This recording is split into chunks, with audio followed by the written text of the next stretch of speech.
Welcome to the fifth session of our 2022-2023 Heritage and Colonialism discussion group. This year's talks center around the theme Legacies of Injustice. The theme encompasses a broad range of injustices in both the past and the present, which are connected to a complex web of colonial issues.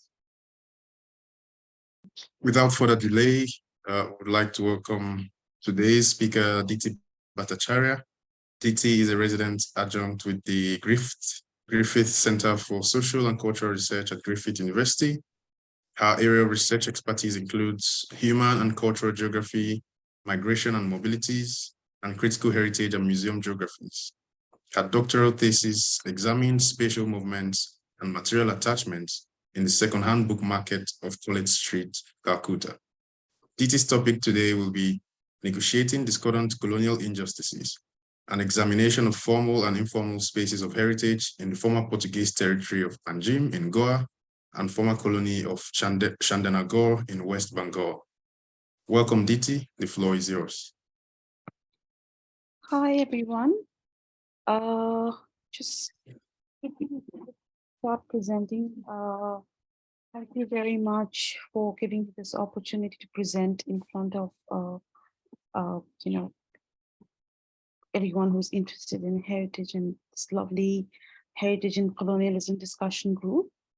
So my presentation today is looking at how the idea of discordance was, developed through looking at competing colonial heritages within the Indian subcontinent.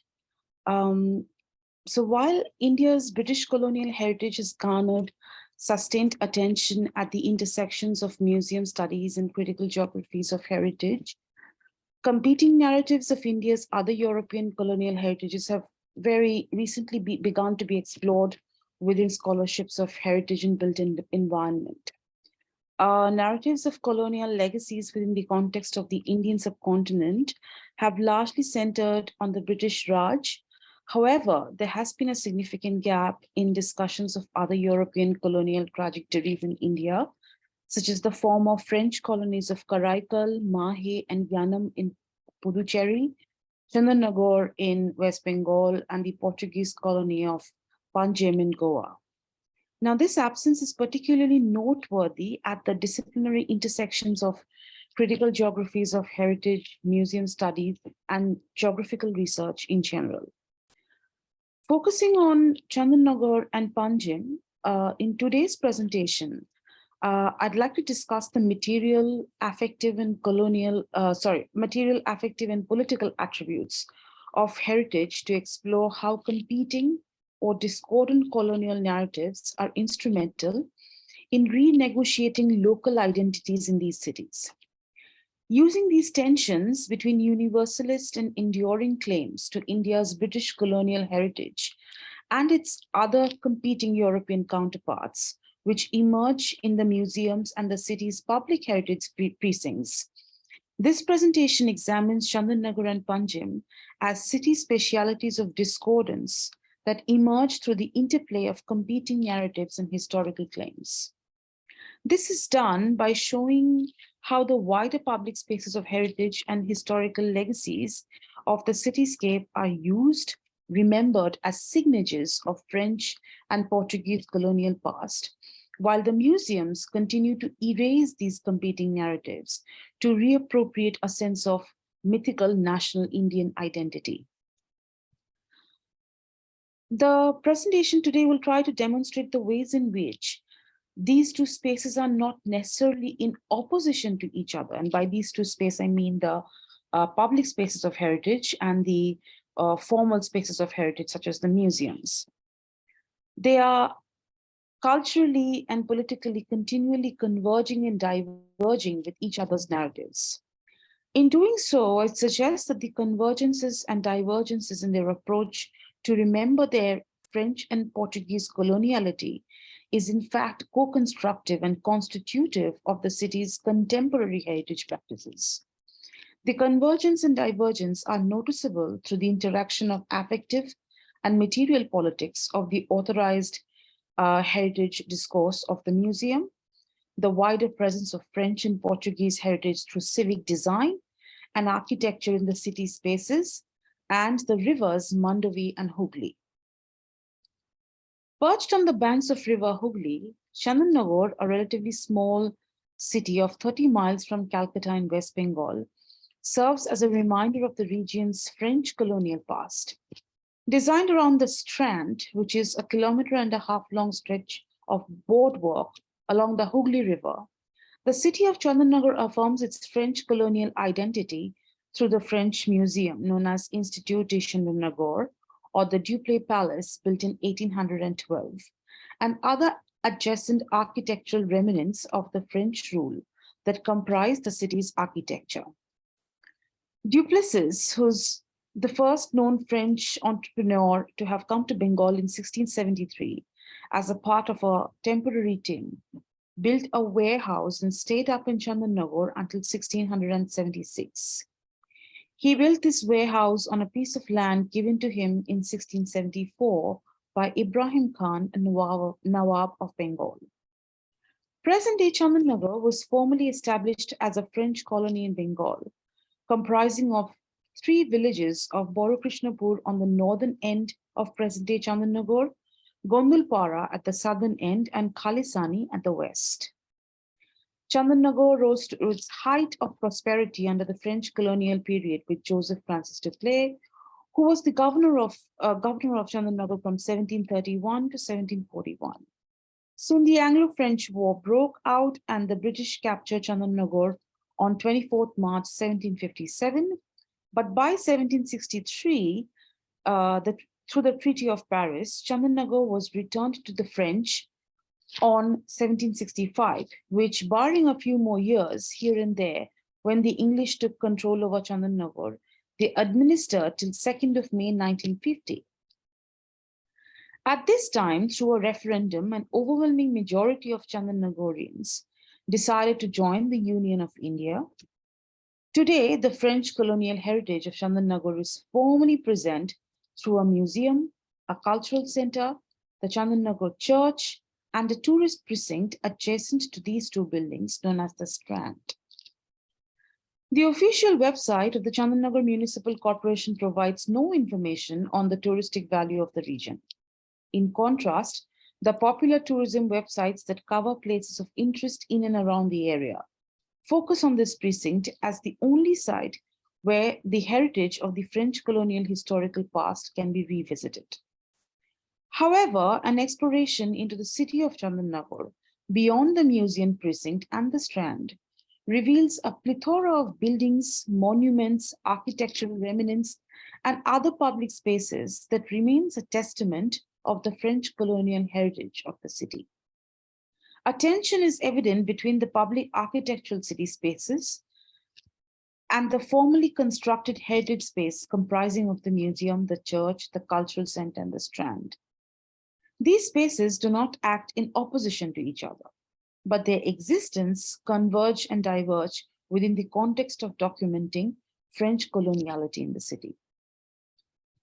The second side that I focus today on is on the city of Panjim, a similarly sized city to Chandanagar of 114,000 people, and which is the capital of contemporary Indian state of Goa. Like Chandanagar, Panjim stretches along the deep navigable river Mandovi that has long been at the center of its commercial success. The territory of Goa was governed by the Portuguese from 1510 until 1961, when it was incorporated into independent India. Panjim became the capital of Portugal's Estado de India in the mid-19th century.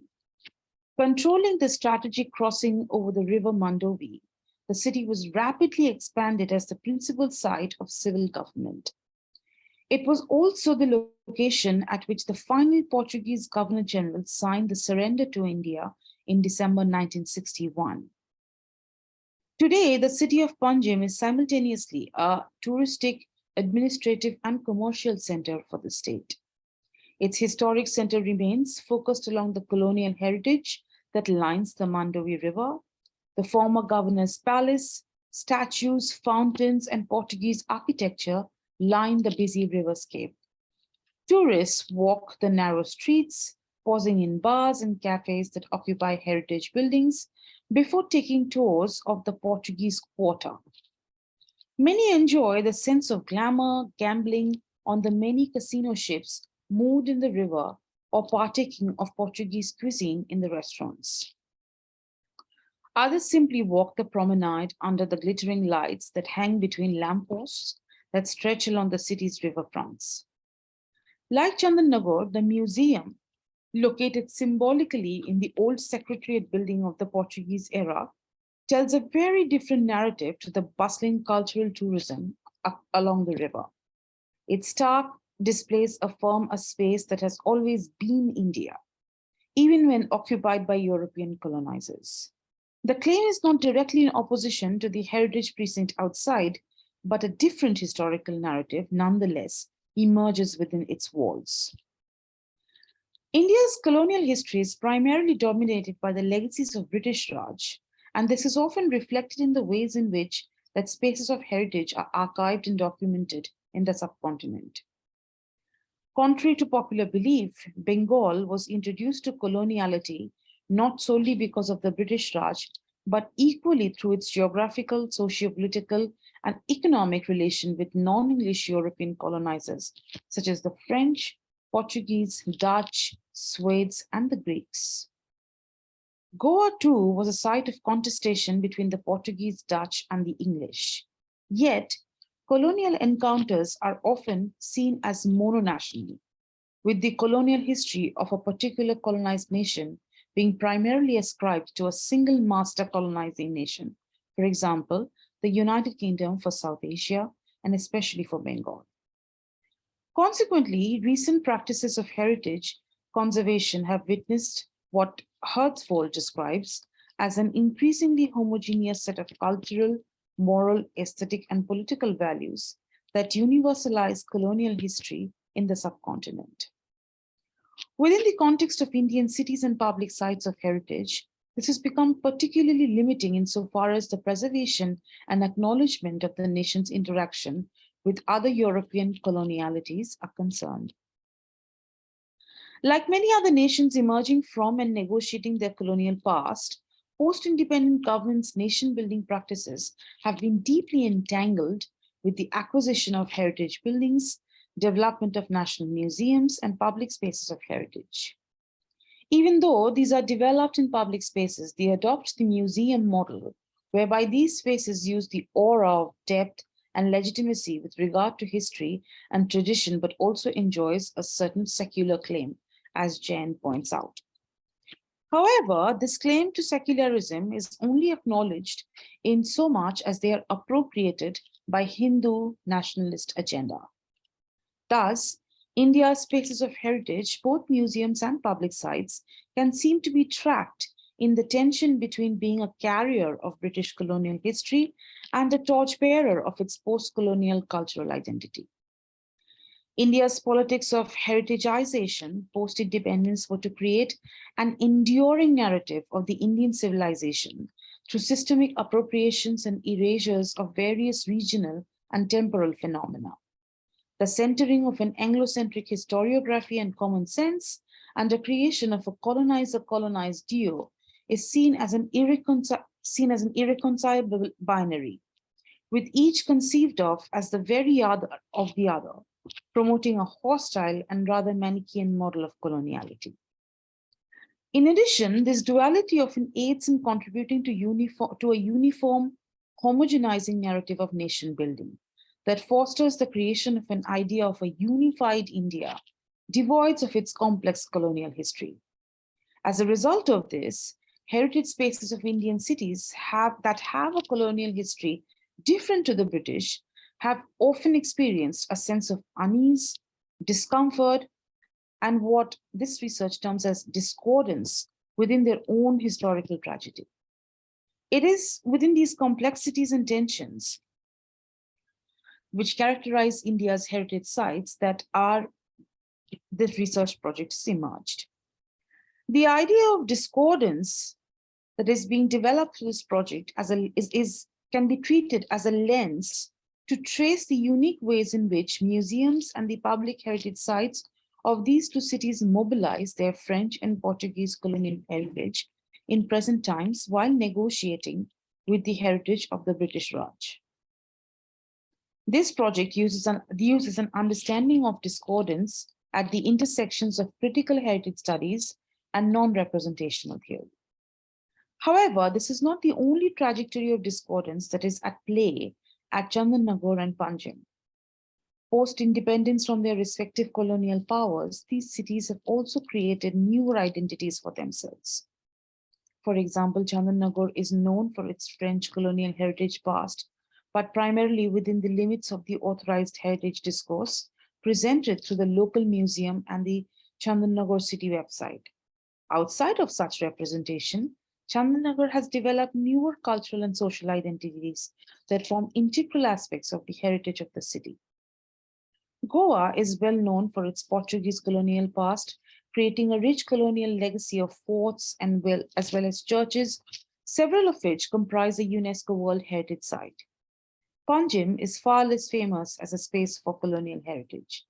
Its so-called Portuguese Quarter was only recently conceptualized as a coherent precinct, seeking to increase tourist interest and footfall that otherwise focuses on the casino ships moored in the middle of the river. The museum was first established in late 1970s, finally inaugurated in 1990s, but was only moved to the former Portuguese palace in central Panjim in 2018. Long established as a commercial and administrative center, new identities are emerging from the city's complex heritage and contemporary tourism efforts. At the center of these expressions is the city's fraught history as the capital of Portuguese India. Curved around both cities are the two rivers that have played significant roles in trade, commerce, and urban development in their colonial and post-colonial eras too. Thus, the Hooghly River in Chandannagore and the Mandovi River in Panjim render these cities a unique character of fluidity. They perform as cities of coming and going, of mobilities and immobilities as well. These are sites of historical connectivity as well as contemporary trade. Just as ships from Europe moved in the deep sea harbor, so cargoes of manganese and iron ore continue to ply the Mandovi River today. Similarly, the Hooghly River became the primary incentive for multiple colonialities along the coastline of Bengal. In exploring Chandannagore and Panjim, the aim of this project, the research project, has been to see the ways in which a sense of discordance become evident in mediating non-British colonial heritage, both from the past and in contemporary times through these cities. So, how did we develop the idea of discordance? According to the project, the discordance is the word discordance reflects on a sense of uneasiness that is developed when their affective knowledge about heritage space, informed through lived experiences and complex entanglement with materialities of heritage space, came into conflict with the propagated authorized discourse of a heritage space. Often, an expectation of what one might experience in a museum or in a public space of heritage is predetermined through a construction narrative. An interest in non-representational theory and its intersection with critical geographies of heritage, alongside the significance of affect in understanding embodied encounters of heritage, have demonstrated the importance of paying attention to experience of emotion and feeling in these spaces. As Votsinus notes, in affective heritage, the impetus is for visitors to feel meaning as it is produced through embodied encounters with and within memorial spaces. Therefore, through this project, we situate an understanding of discordance within these conceptual dimensions of encountering and experiencing heritage. It is suggested that the discordance is a moment in the embodied process of encountering heritage, where one pays active attention to the divergences and convergences between their personal experience of the space, local informalized versions of heritage and the authorized heritage representations of heritage. The affective dimensions of experiencing spaces of heritage by paying attention to the moments of discordance can produce an infinite number of trajectories. And attention to these opens different possibilities of knowing and experiencing heritage. In this context, the argument is that an attentiveness to the discordant feelings and affective encounters with the material presence of heritage space in these two cities in question here creates possibilities of countering the authorized trajectories of heritage propagated through state and federal powers. Thank you.